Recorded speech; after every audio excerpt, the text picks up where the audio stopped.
Hello everyone, welcome to another episode of the show about science. This is your host Nate, and today we will be talking about the composition of other planets. That's right, we're talking about space geology. Wait, what exactly is that?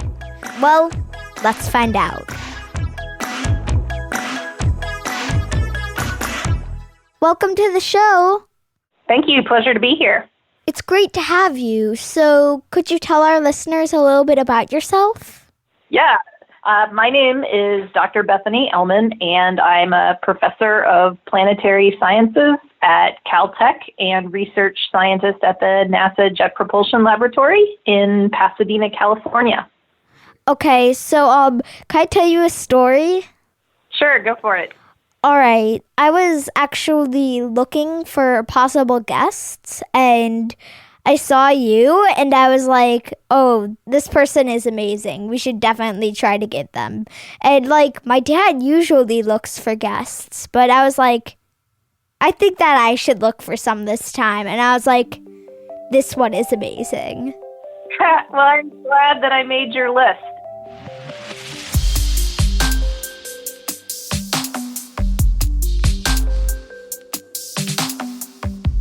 So, how'd you decide you wanted to become a scientist? Well, when I was growing up, I always liked to watch shows on PBS or National Geographic or something about just learning more about our world and about space. So I loved, learning about animals and learning about jungle ecosystems and learning how to fight viruses and learning about, how the space shuttle was built. And when I was 6, I think I said I wanted to be an astrophysicist like Stephen Hawking just because I wanted to think about black holes.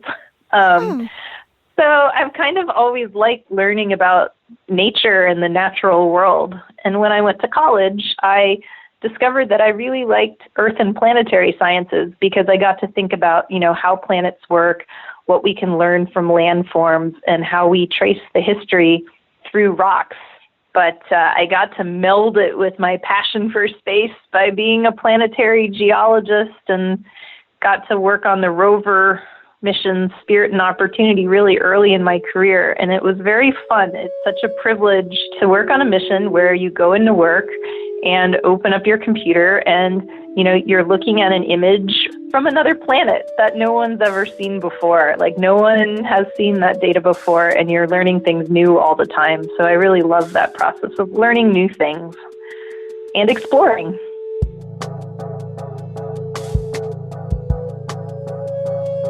So, what's it like to work at the NASA Jet Propulsion Laboratory? Well, it's great. I spend about a day or two a week there because my full-time job is as a professor teaching students at CalTech. But one of the most fun parts of my job at JPL is that as a scientist, I get to work with the engineers to think about what are the next missions that we want to send to other planets. What kinds of instruments do we want to build, and can we build to explore the solar system and collect key measurements? So it's really great to work at JPL because we're on the cutting edge of, deciding what exploration of the future is going to look like. And so, when I think of that, I'm thinking of, colonizing other planets and making them, habitable, terraforming.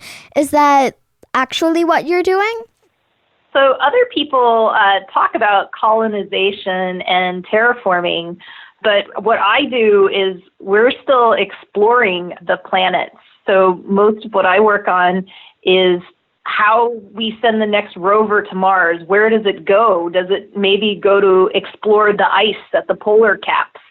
Or do we send a lander to drill deep in the ice? How do we land on Venus and get to the surface and make measurements there? And how do we look for life on the icy moons Europa and Enceladus? So those are the things that I work on, is understanding how the planets formed, whether or not they ever had habitats for life, and whether they had life. And in terms of terraforming, it would be pretty hard to do. There's really no place like Earth in terms of having everything we need to stay alive. So I'm more in explore mode than terraform mode. So, you mentioned that you worked on the Spirit and Opportunity Mars rovers. But more recently, you've worked on Curiosity. Could you tell us about your work on the Curiosity rover? Yeah, I'm lucky enough to be one of the scientists who helps to drive the rover and basically tell it where to go. I sometimes joke with people that I am not actually the rover driver. That's usually someone who's an electrical engineer or a computer scientist who sends the commands. But I'm kind of like the rover backseat driver, meaning I'm the person who's like looking at the map, telling them where to go and which rock to drill and what to drive to. So we're exploring Mars right now at a place called Gale Crater, and we're climbing a mountain within Gale Crater, studying the rocks as we go. Yeah, that mountain in the middle of Gale Crater, that's very interesting. So, what are we looking to learn from climbing the mountain, which I believe is called Mount Sharp? You got it. You did your homework. So, yeah, in Gale Crater, there's a large mountain called Mount Sharp, and it records a period early in Mars history where there was once a lot of water. So I'm guessing some of your listeners may know that right now Mars is cold and dry, and so the only water that's there is in the form of ice. But we know that in the past, because we can see the landforms and we can see the chemicals and minerals, that in the past Mars was once a lot more like Earth. It had lakes, it had rivers, it had soils, it had snow, and it may have even had rain. So we're trying to understand two things. First, we're trying to understand, why did Mars change? Like, what was it like in the past that let it have water? And then why did it lose the ability to have water? And like, what does that tell us about how planets work? Why has Earth kept its water throughout all its history, while Mars seems to have lost its water? So that's like a big question about how planets work, and Mars has key clues. The second thing that we're looking for as we go up Mount Sharp is for possible evidence of Martian life. Martians! Yeah, Martians. Like, probably not like Marvin the Martian, the Bugs Bunny character. Probably something more like, little microbes that may have been swimming around in Gale Crater Lake. But, that's one of the questions. Yeah, if Mars was once like Earth and Gale Crater once had a lake, which we know from looking at the rocks it did, we see little ripple marks from the lake preserved. And so the question is, well, could there have been life? Just like there's life in Earth lakes, could there have been life in Mars lakes? Is it there, right? So those are the two big questions, like what happened to Mars's climate, and is there life or was there life? Why do we think that Mars lost its water and Earth didn't? There's probably two reasons. The way that most people think about it, if you think of the atmosphere, right, the atmospheres of any planet, it's kind of, where the planet meets space is the atmosphere. And something that happens over time is that a planet loses its atmosphere to outer space. Some of that is just particles escape when they get sufficiently hot, that they have enough velocity to leave the gravity field. That's very slow. The other is that the sun has a solar wind that can strip away particles. So we know this happens over time. And because Mars is smaller than Earth, it has a lower gravity, and so it can't hold as tightly to its atmosphere. So that's probably something that happened to the Mars atmosphere. The thing I'm working on with my students right now is that there's one other big difference between Earth and Mars that people don't talk about too much, but we think it might be important. And that's that when ices or minerals that have water are formed on Mars by chemical reactions between rock and water, they form minerals that can have water in them, like clay minerals.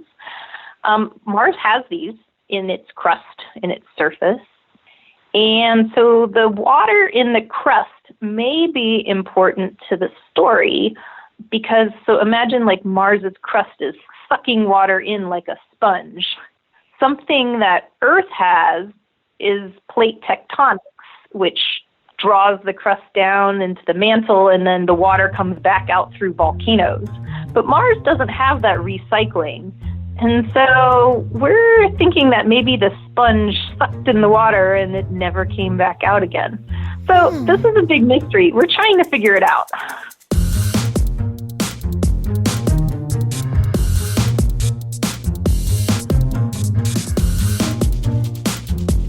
So what's your favorite planet?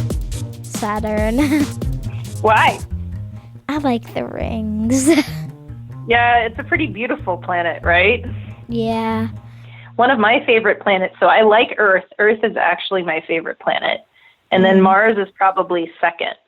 But then I think third is Enceladus. And Enceladus is one of the moons of Saturn, and it even helps create one of Saturn's rings, the E-ring, because Enceladus has an ocean underneath its crust, and it has some cracks at its south pole, and it's basically like spewing out water particles that help form one of Saturn's rings. So it's pretty cool. I like Saturn and its rings too because I like Enceladus.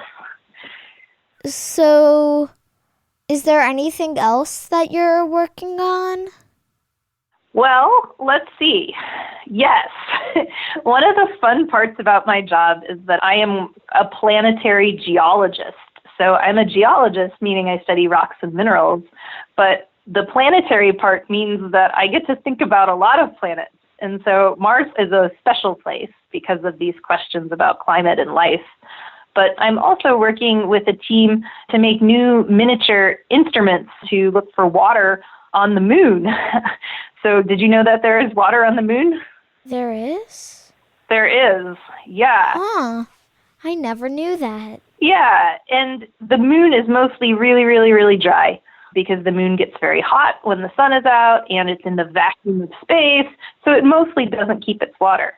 But it does have tiny little bits of water, even in the sunlit side, and it probably, we're almost 100% sure that it has water ice in some of the craters at the poles.